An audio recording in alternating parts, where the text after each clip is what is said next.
DSC ইন্ডেক্সটা এখান থেকেই ঘুরে যাবে। দেখুন আমি গতকাল রাতে কিন্তু বলেছিলাম যে এই যে এখানে ডিরেকশনাল ট্রেন্ড এটা চেঞ্জ হচ্ছে, তার মানে কি এখান থেকে ইন্ডেক্সটা ঘুরবে। অনেকে এই ট্রেন্ড দেখে কোথায় থামবে আনসার্টেন কথা বলেছে, এবং আমি বলছি এখানে দেখেন কাপ অ্যান্ড হ্যান্ডেল একটা প্যাটার্ন তৈরি হচ্ছে, এই প্যাটার্নটাই হবে, তাহলে এখান থেকে মার্কেট ঘুরে যাবে।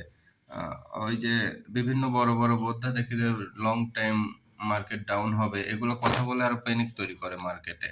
এখন আমি কালকে ফাইনালি চারটা যে স্টক লিস্ট করেছিলাম ওই চারটা আপনাকে এখন ফাইনালি দেখাবো।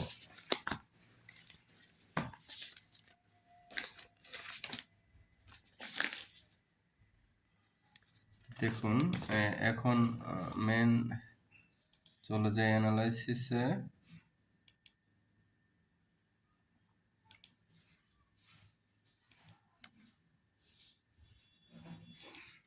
দেখা হচ্ছে কালকে সিলভা ফার্মার কথা খুব জোর দিয়েছিলাম, বলেছিলাম দুইটা সবচেয়ে তারকা চিহ্নিত এবং জোর দিয়েছিলাম।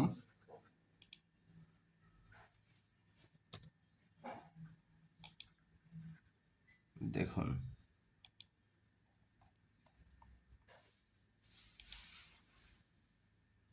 এই যে অনেক স্ট্রং, আজকে কিন্তু হল্টেড হয়ে গেছে। তো কারা কারা কিনতে পেরেছেন জানি না। এরপরে গতকালকে বলেছিলাম সান লাইফ।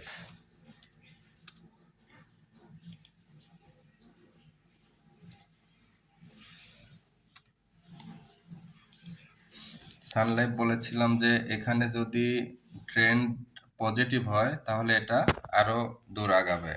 তো এখন যেহেতু আজকে ট্রেন্ডটা পজিটিভ, এই অবস্থায় যদি ক্লোজ করে তাহলে এটা কিন্তু আরো আগাবে। এরপরে গতকালকে বলেছিলাম একমি পিএল,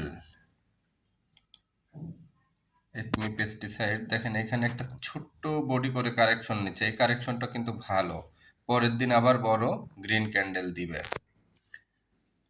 তারপরে আপনাদের বলেছিলাম ডিএসএসএল, সবচেয়ে পছন্দের স্টক বলেছিলাম। এই যে ডিএসএসএল ধীরে ধীরে তার পজিশন নিচ্ছে।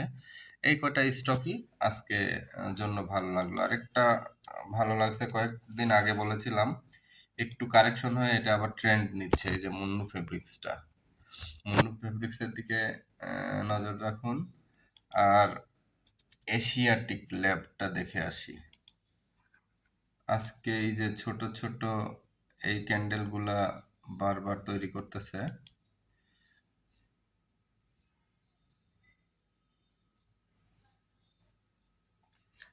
ঠিক আছে, তাহলে আপনারা এই কয়টি স্টকের উপরে নজর রাখেন। ও আরেকটা স্টক বলেছিলাম ন্যাশনাল টিউবস। এই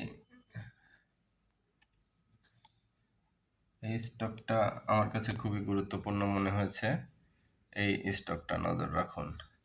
ঠিক আছে, সবাই ভালো থাকবেন। এটাই আমার সকালের আজকের নির্দেশনা।